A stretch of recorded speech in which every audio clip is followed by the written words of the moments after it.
Every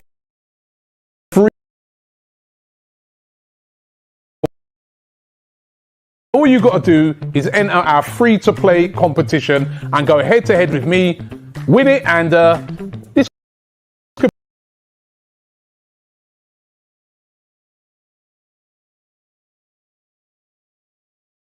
do is be over 18 and have some decent football knowledge. So what are you waiting for? Get involved now and you could win yourself £1,000. Hello and welcome to Transfer Daily Extra. Hello. You've got me, Cecil G, and we've got my guy, James B, and we're going to be speaking about Ødegaard today. Yeah, I know we're going to have in the comments, where's Robbie? We have us two today, so just don't kill us. But good evening, hope everyone's well. It's evening over here. It's been a long day for both of us, been doing a lot of filming, but today we've got, obviously, the great news of Ødegaard signing. We're going to do a Q&A, right? So it's going to be plenty of comments. There we go. Where's Robbie? Straight away. Bam. One time. Straight away. Guys, this show's about, the show's for you. It's about you guys. We're going to be doing a Q&A on Ødegaard. There's a lot to talk about. I want to be told stuff. I want to get you guys' opinions. I want to get our opinions. And we want to find out what's going on. But yes, AFTV Picks. This video is sponsored by, I also want to say, it's PS5 week, ladies and gentlemen. PS5. Yeah? Robbie is giving away a PS5. That's all I need to say. Go on to AFTV Picks, AFTV.mobi, do the questions. PS5 could be yours. I'm very jealous. I've tried to steal it from the office. Yeah, I've been trying to steal it from the office so much, James. But no, I know you have. The new alarm system, it's not happening. All right, cool. I'm going to pass it over to James to we're going to lead together. But I'll let James lead the show. I know we want to touch on first, though, before we move on, before I hand it over to James. I'm going to quickly speak about Aubameyang. He released a statement about why he had to rush off and will be there for his mother. I'm going to bring up the statement here. Cool. So it says, "Hi guys, thank you so much for all the messages and calls over the last few days. My mother is going through some health issues and I had to be there for her. She's already much better now and I will be back home tonight. I'm more than grateful to the doctors and the nurses helping her get through this. And of course, thanks to my Arsenal fam for the love yesterday. I'm more determined than ever to keep our momentum going. Thank you all again. I really am beyond blessed to receive this level of support and love from all of you, and I can't wait to be back." So yeah, well, that's it. That's the rumours squashed. I know there was a lot of rumours flying around about divorce and cheating and all that. It's actually a bit disrespectful, in my opinion. Just got to let the player have his time, and people jump into conclusions. Yeah, like I said, it's a bit disrespectful, but yeah. I guess the response was great from everyone. Sorry, the response was great from the Arsenal fans, so big up you lot. James, I saw your tweet as well to him as well. I see that. Yeah, some of the rumours were absolutely pathetic. But whatever's going on, it seems under control, and I wish him all the best, and I hope he's all right, and good to have him back. 100%. Right, James, hand over to you, my bro. This way. Here's the power. Yeah, let's go, guys. I mean, today we announced the signing of Martin Ødegaard, which is, there's no spider behind me. There's like, it's like they know we're not. It's like they think we're not on camera. Like we can't see. We can see. And by the way, if there was, I'd jump out my chair. I'm not afraid to admit that. I'm absolutely terrified. But we did sign Martin Ødegaard today. We got it over the line. I mean, that makes it sound like it was a difficult deal. I think actually, after a couple of days of, is it going to be Arsenal, is it going to be Sociedad, which kind of went by very quickly, we went and got it done. And I suppose the question today is, how do you feel about it, guys? This is an open Q&A, right? We're not coming here throwing stats at you, throwing discussion, whatever. Like, we'll give our opinion, yeah, but we're here to just hear from you guys, hear what you guys think. Tell us about Ødegaard. How do you feel about it? Now, if I just put out there a little bit of sort of context and what's going on around it, it's a loan deal till the end of the season. So that means once the summer's done, he's back at Madrid. At least at the moment, that's what it's looking like. There's no option to buy. There's no obligation to buy. However, as reported by, the top journalists in the transfer world and in football journalism, altogether, they have all said that Arsenal will go back to the table with Real Madrid to see what happens. And that includes Dani Ceballos as well, who's also on loan from Real Madrid. So nothing is you know, it's not 100% he leaves after this summer. But as things stand, you know, there are no plans for him to stay. Now that's got a few people irked because it's another loan Yeah. signing. We've done that with Danny Ceballos. We did it with Dennis Suarez. That was a disaster. And a lot of people, you know, Marion Cedric originally came in on loans. And I think there's a lot of people saying, you know, come on, guys, you know, this is a chance to, in a weaker market, go and spend money, go and flex your muscles, Cronkies, and go get the players we need to surge up this table. Now, I might have had that mentality a few weeks ago, but I've slightly changed on it. But I want to get your opinions, guys. Have we missed an opportunity this transfer window, or is this a brilliant signing, the best loan we could have done? Let us know. Let's start with Let us know. Do you know what it is? Yeah, go on. Yeah, do you know what it is? I think, like Robbie's mentioned it many times, no clubs are doing big signings. Fenerbahce probably the only one, obviously, signing Ozil. But, like, no clubs have got loads of money to be doing big signings, especially the Kroenkes. I think they're going to, for them, it's good business. They're not going to throw a load of money in. And if I'm honest, we don't know how he's going to turn out. Let's be completely real. Yes, he's a talent, but we don't know how he's going to turn out. I think the loan deal was probably the best thing to do. And no one says that if he enjoys his loan, a contract can be offered for a permanent deal. That does happen, people. I think people just think it's a loan, that's it, he's going to say, no, that doesn't, like, players, if they enjoy their time and they feel wanted and everything's going well, it can be changed to a permanent at the end of the loan spell. So, yeah, that's my thoughts. I'm with you. Let's go with the broad question. Get some answers, guys. Throw your questions at us. We'll happily answer them. This is going to be a very sporadic Q&A. We'll obviously try and go by various topics and themes, but we're very much here, just the most unplanned show ever. You know, ask us questions. Let's chat about Ødegaard. My big question to everyone is, just straight off the bat, are you happy with the signing? Forget context, forget everything. We have Martin Ødegaard playing for Arsenal right now. Are you guys happy about it? What's everyone saying? Turner Elliott says he would have been really class before Emil Smith-Rowe came, but he still will be good, and he will definitely shift our tactics to be more attacking by replacing Xhaka. Now, that's interesting. Now, this isn't the first time I've heard that he could be a partner for Thomas Partey rather than a number 10 or a right winger. What does your instinct tell you on that? About that? How would you feel about that? Did you just ask me that as well? I did. How'd I feel about that? Just don't think that will happen. Nor do I. Because then who plays in the 10? Who plays in the 10? What, Emil Smith-Rowe with Partey and Ødegaard behind. So I was reading some comments on some videos, and there's a Norwegian football fan who said that Ødegaard's at his best when he plays as in that Xhaka role, as one of him and a defensive midfielder dictating the play. Now, maybe there's something in that I hadn't realized, or maybe that there's something that he can give us that I hadn't thought of, but I've got to be honest, it hadn't crossed my mind that he could play in that position. What I do think he could do is play as one of a midfield three. So you could have Ødegaard, Partey, Ceballos, Smith-Rowe, another box-to-box or whatever. You might have Xhaka as the defensive midfielder with Ødegaard and Partey the side. You might do something like that.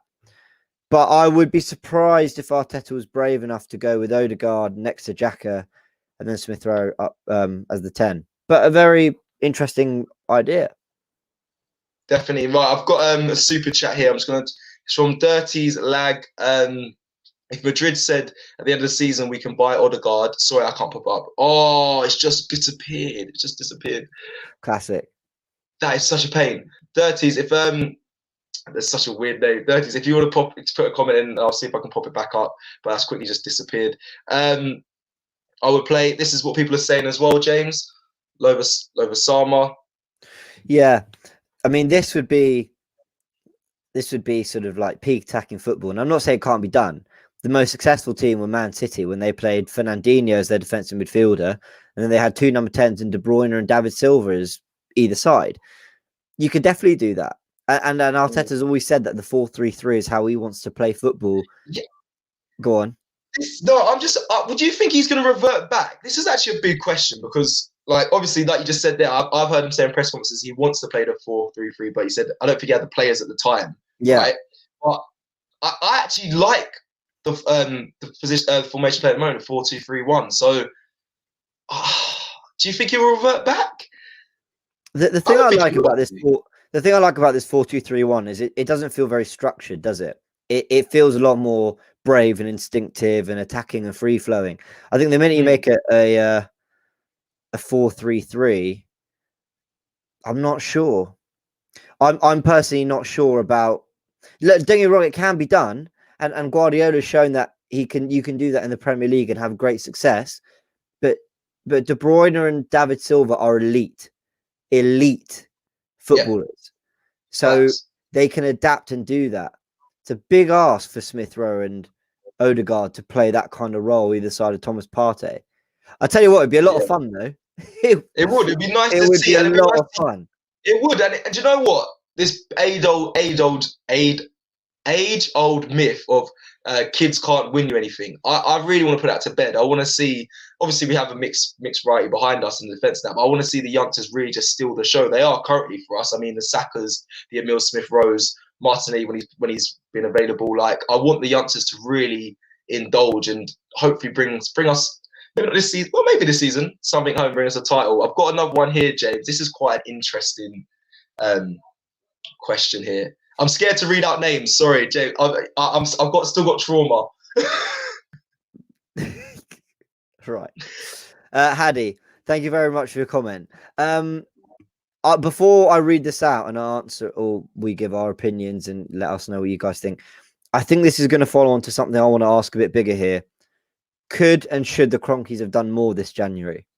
Obviously, it's a bunch of loan deals. Matt Ryan, Ødegaard. That's it. Should the Cronkies have done more? So I'll read this out from Hadi now. It makes sense given the current pandemic. For starting the summer, we need permanent options. You can't build a team on loans. Now, what's your thoughts, Cecil? Just answer that quick while I just quickly. I just need to deal with a technical fault. I'll be in 1 second.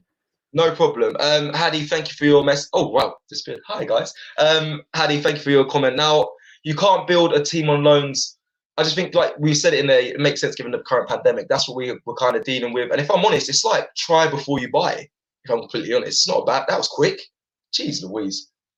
Yeah, I'm very fast. It's like try before you buy. And if I'm honest, if we could have done that with Willian, it's harsh, but if we could have done the loan deal with Willian, might have been beneficial to us. If we could have done that with Pepe, maybe. Now, guys, do not come for me. I know it's going to happen. But yeah, if we could have done it like Pepe, Willian, it might have worked out better for us. So I think the loan deal is not a bad thing. Obviously, in the contract terms, it's with option to buy would be better. But again, like I said, players can still want a permanent deal after their time at a club, depending on how well it goes. And Arsenal's not a small club, despite what other fans say. So I think if he does well at Arsenal, then Ødegaard can be an option to stay.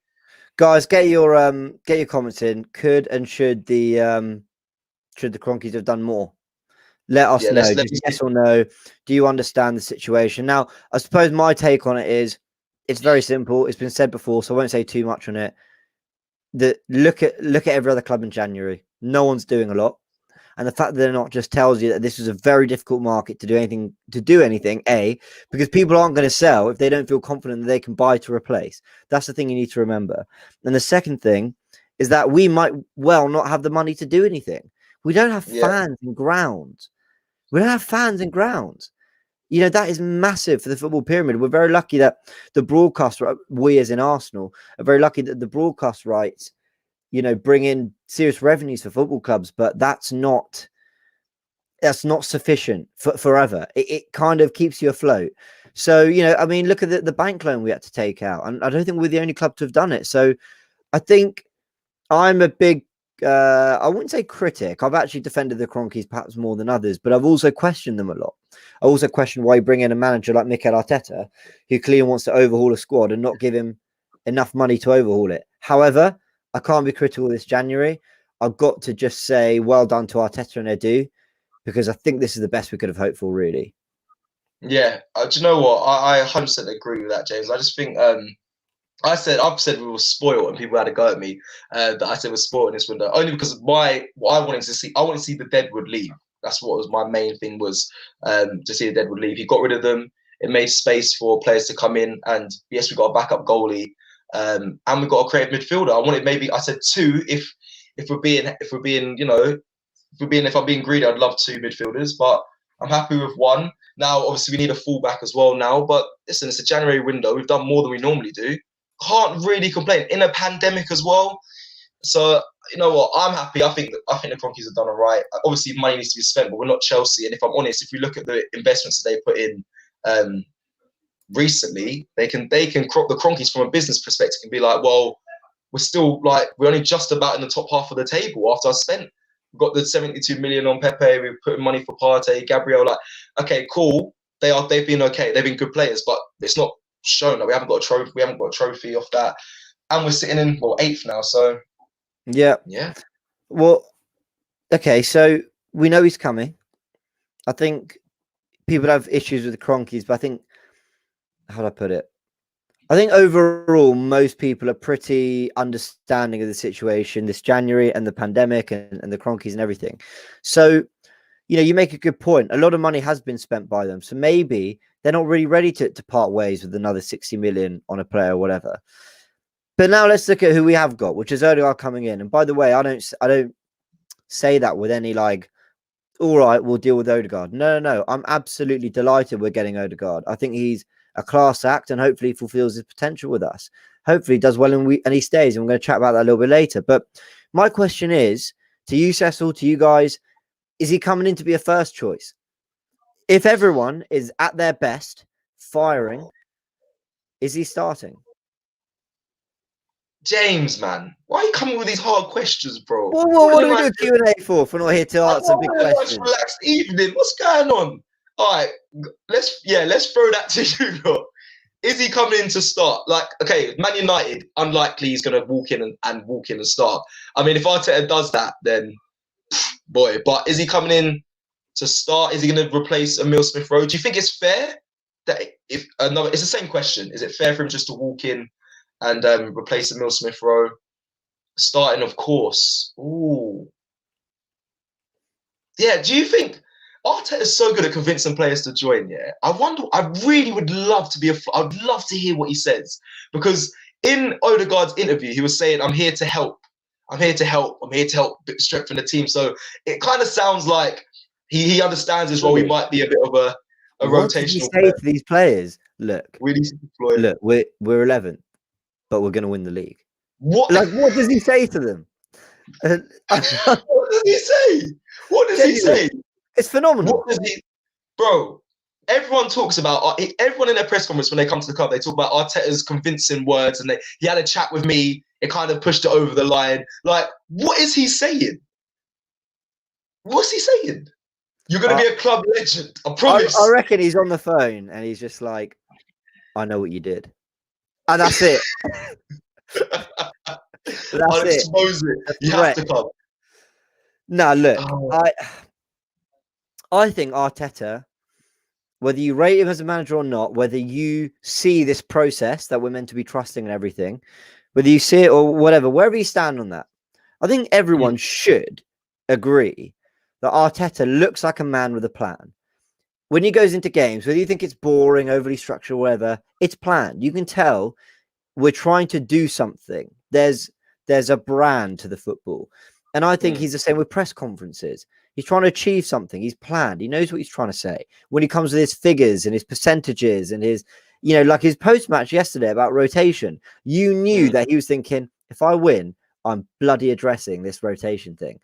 And I think he's a bloke with a plan. And if you're a footballer who's thinking about coming to Arsenal and you get on the hypnotize them and you get on the phone to Mikel Arteta, I think he's saying to you, he's outlining 2-3 years. He's going, this is what we're going to achieve. This is what I want to do. This is where we should be at the end of this year. But by the end of next year, I have guarantees that we're going to bring in a world-class attacking midfielder and a proper centre-back.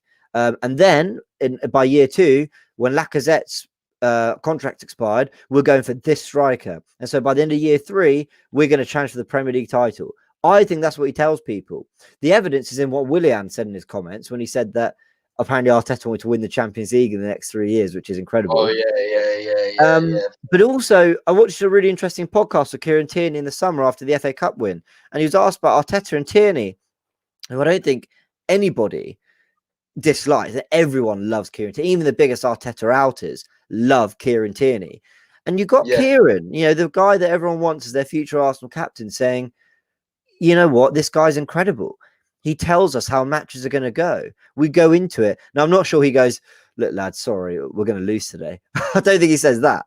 But he supposedly has such an understanding of the game that it gives these players confidence. And I think when you're on the phone to him, think about coming to Arsenal, and he puts that all to you, you're left very impressed. Would you be as a player?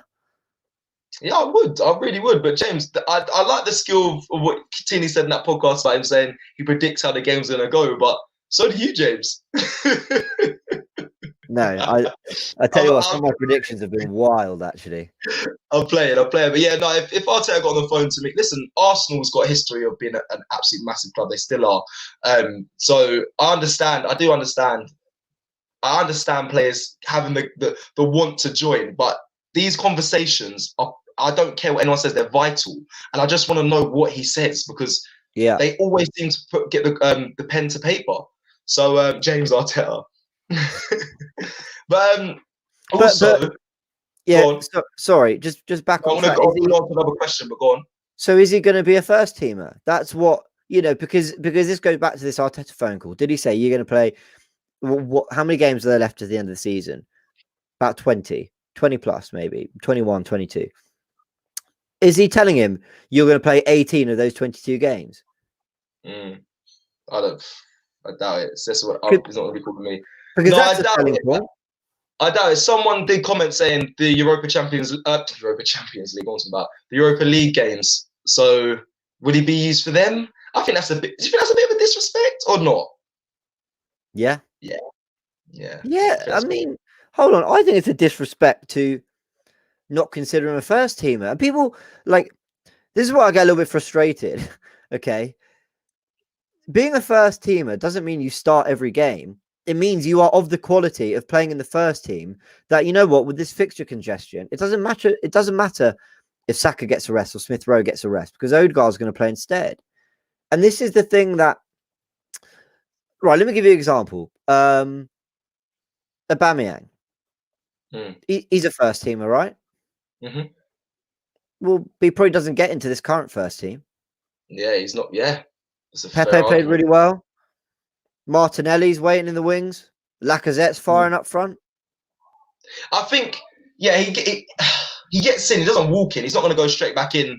Right, but he's a first teamer, isn't he? He's a first teamer. And if Aubameyang starts ahead of Lacazette one game up front, is Lacazette not a first teamer anymore? No, Lacazette's a first teamer. Right. If Partey was out for ages, when he came back and was nursing his way back in, was he not a first teamer? And this is the point I'm trying to make. Ødegaard will absolutely be he's not come basically, love Matt Ryan, never seen him play, okay, but he's not a first teamer. He's come in to be the backup keeper. He has. He has. True. No, I like him a lot. And you know what? I hope he gets some minutes. I hope he gets some game time. And I hope he does really well, because this is his dream move. And I really like him off one interview and a couple of performances for Brighton. But he's not come to be a first teamer, but Ødegaard has, in my opinion. And it will allow for players to get rest and natural rotation without the disruption of the flow of the team. Yeah, so I say for every position there is kind of one other first teamer. But I think that means Ødegaard kind of jumps ahead of a lot of the midfielders that we're nursing at the moment. So yeah, he's definitely coming in to be a first teamer. There's no doubt about it. There's no way he's doing the under 23s and Europa League games. That's not happening. He's going to come in to be a first teamer. Sorry, just before we don't, I was going to Dirty's lag. Obviously, I missed your super chat. This is it. This is an interesting one. Is that a funny name? Am I being done? Yeah. Oh, I just got it.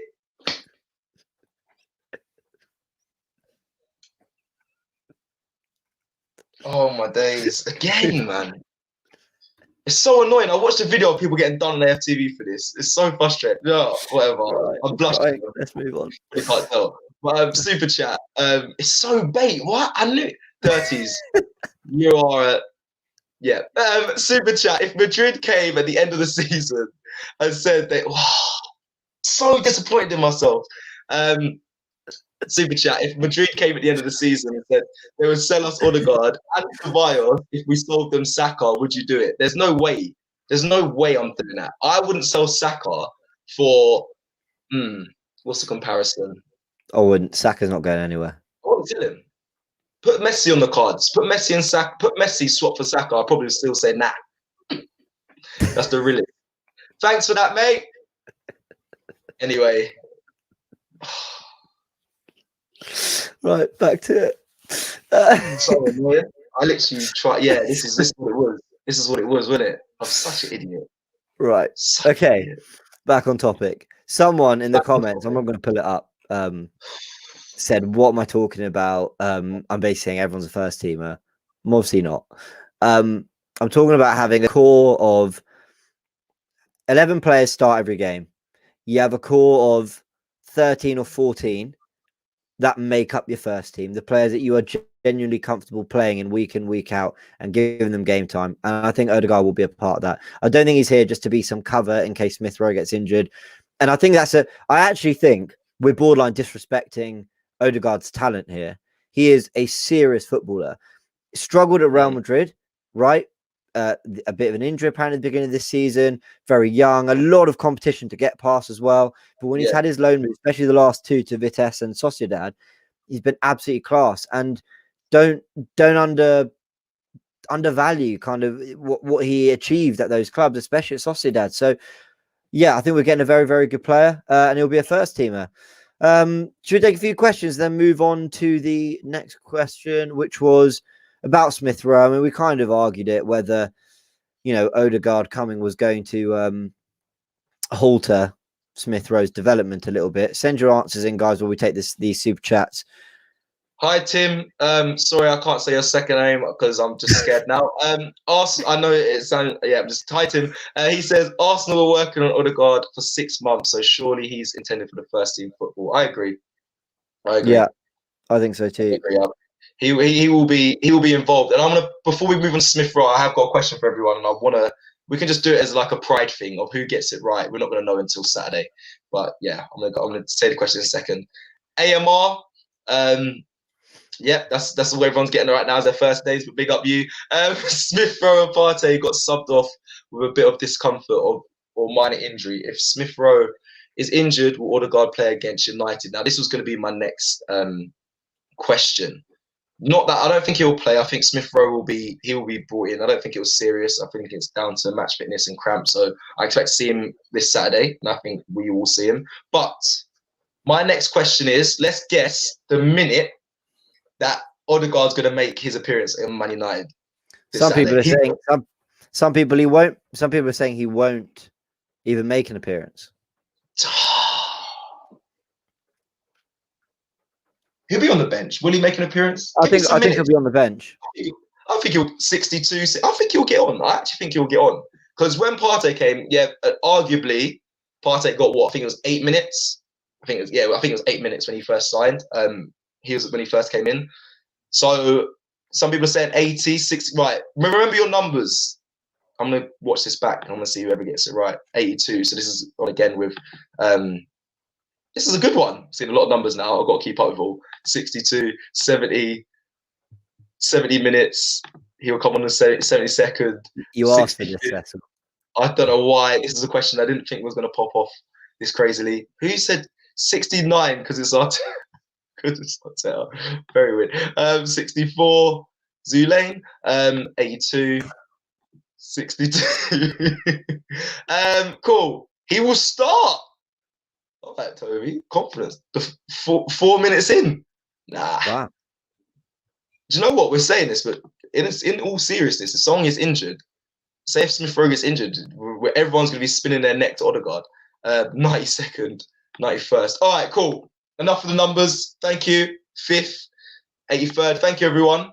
I want to take this. I want to take this question by Kenneth via Facebook. Thank you, Kenneth. Ødegaard is definitely coming in as a first teamer. Just to move on that discussion and move on to the Smith Rowe thing. I don't think this halts Smith Rowe's development. If anything, I think it helps it. He's going to play the right minutes. He's going to make the right number of appearances. He's going to play with better players. I do think He'll be fresher. I do think this is a genuinely good thing for Smith Rowe. I hope he sees it that way. I'm sure he does. I'm absolutely sure everyone in the squad will be delighted with that. Carl R, super chat, thank you so much. Mark my words, if Ødegaard plays Man U, he will be Arsenal's best player. He was recognised as one of the best players in Spanish league last season. Okay. There are a lot of people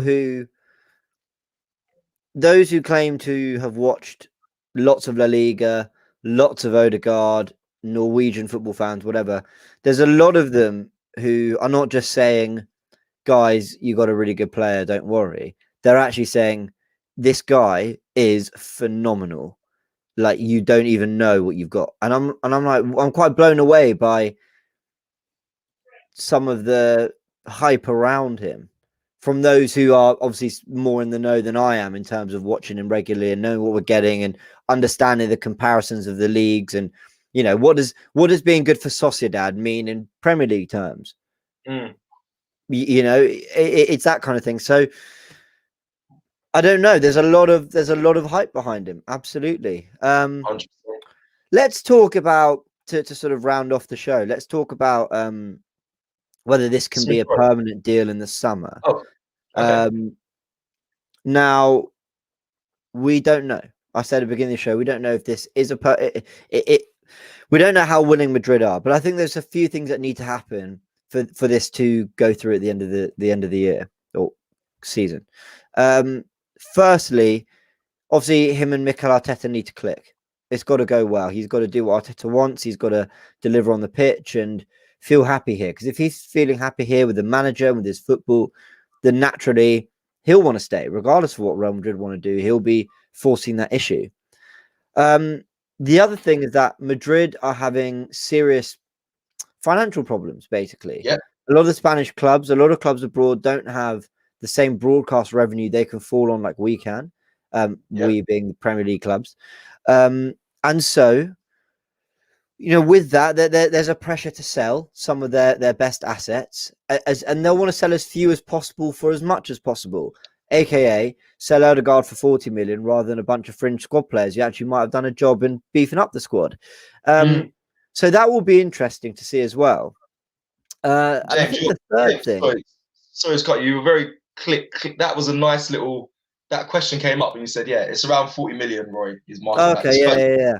Yeah, well, carry on. Sorry, I was very the last thing is Zinedine Zidane plays a massive part in this.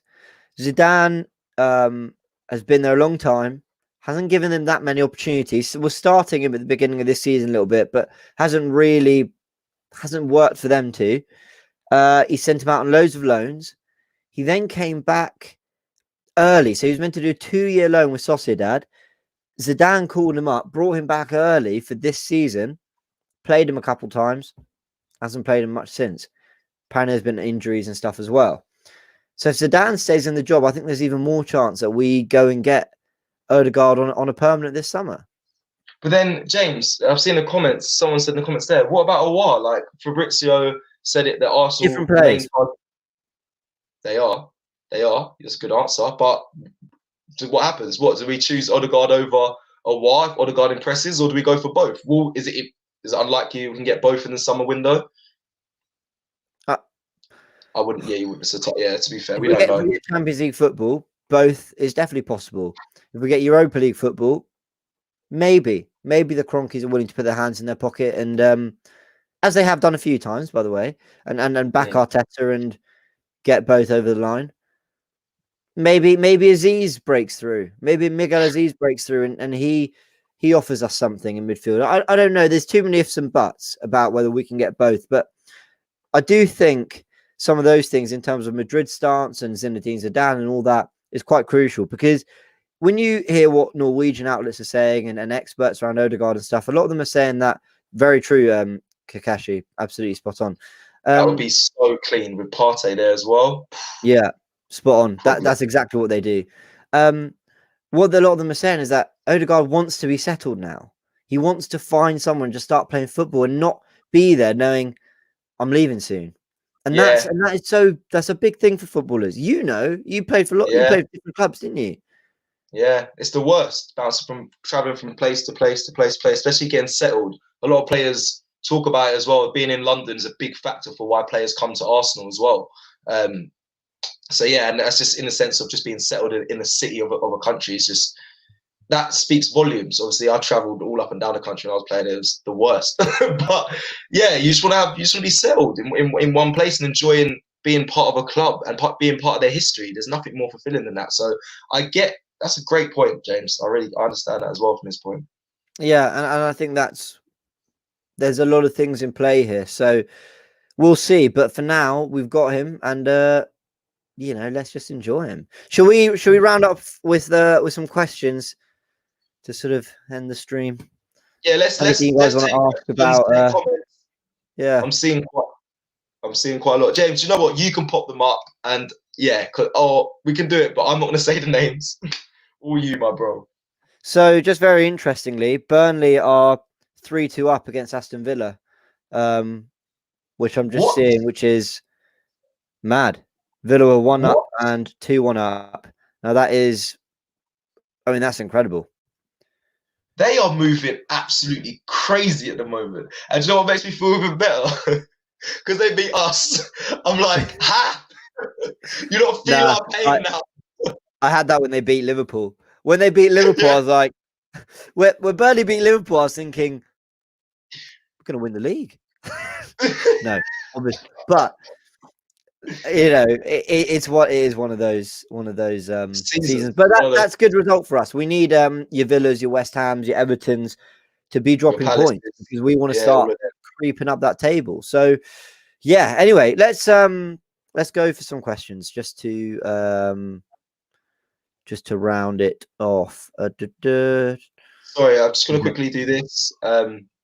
Yes, we spoke about it. I put his statement up. Don't worry, this live stream will end soon, then you guys can check it out. His statement's added to the stream. But yeah, we send our condolences. Well, so passed away. We send our best wishes to her, and we want him back soon as possible. And he says thank you in his message to the supporters and the Arsenal fan base, which I think is the best in the world. It's clearly been proven many a times. So yeah. I've got 2 great questions here. Let's start with Magesh. Why aren't Arsenal looking for a striker? What a great question, because this is going very under the radar. Lacazette contract expires summer 2022, I believe. Yeah. What happens there? Eddie Nketiah, summer 2022. Balogun, summer 2021. Yep. It's a very good point. What are we doing here? Are we going to give Lacazette a year extension, another 2 years maybe? Is he playing well enough to deserve that? That would take him to about, I think, 32, 33 years old at the club. There's no resale value there. You might get something for him this summer. Not saying I want him to go, but I'm just paying out the stats. Balogun, if he goes, he's going for nothing. Nketiah, poor business. Nketiah, do we keep him another year and he goes for nothing? Or do we sign him on? Do we see him as part of the future and sign him on for longer? There's a lot that needs to be addressed, Cecil. What's your take on it all? Yeah, it's poor business. I think the Balogun thing, I speak about all the time. It angers me to my pit of my soul. It's poor business from Arsenal. They should have got a long contract in place for him. So even if they don't integrate him in the first team as what he wants, at least we can sell him on and make money off him. I know that sounds awful, but that is the business of football. Yeah. Like you said, Lacazette. I mean, I'd say a year max he's got. If I'm going to be completely honest, I think he's got a year extension at most. And I love Lacazette. Been chatting him for a while, but at most a year. And then Eddie Nketiah it's the same time he finishes. Well, he's going to have no value. He's going to have no value by the end of his contract. So, like you said, do we sign him on an extended contract to try and get money for him when he moves on, or do we just let him go on a free? Yeah, very true, very true. And by the way, it's no failure of the academy if Nketiah moves on for a healthy fee, for example.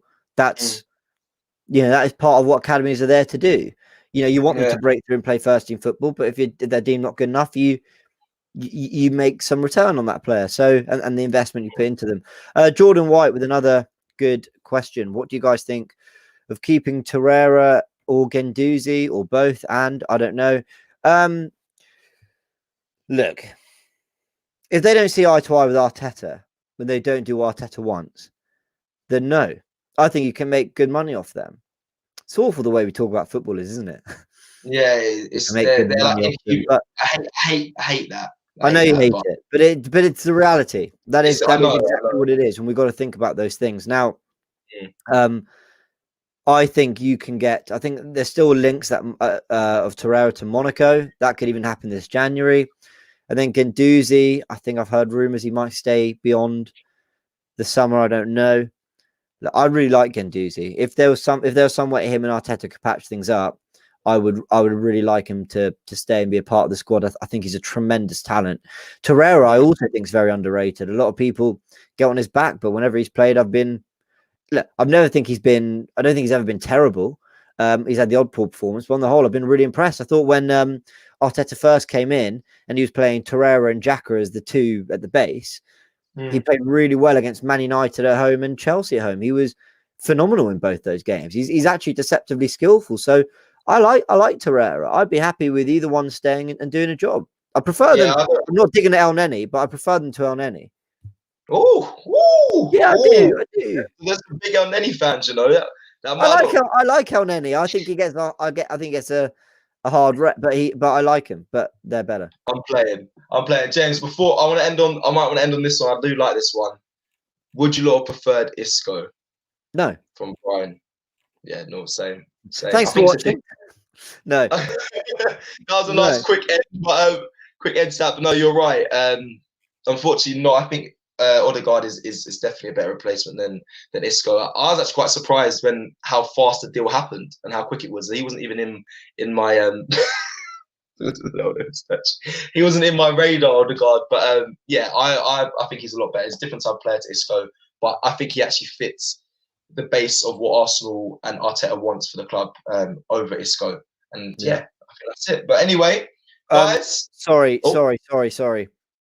I just really like this question. Tappy, thoughts on Reece? I'm really sorry for ruining that outro there. Bro, no, don't use too much stress. This is another player who could be going out on loan. We've not seen him on the bench that many times recently. He's clearly had problems with injuries. When he's played, he's done all right, flattered to deceive at times, clearly talented. I'd like to see him go on loan, but somewhere we can have an impact, either the upper echelon of championship clubs or a Premier League move. I don't want to see him going abroad or playing in other leagues because I just feel like we'll forget about him. I want to see him kind of week in, week out in Premier League or Championship football. But yeah, just a quick one from you, Cecil. I mean, what's your take on the Reece situation? Do you think he's been given a fair chance or?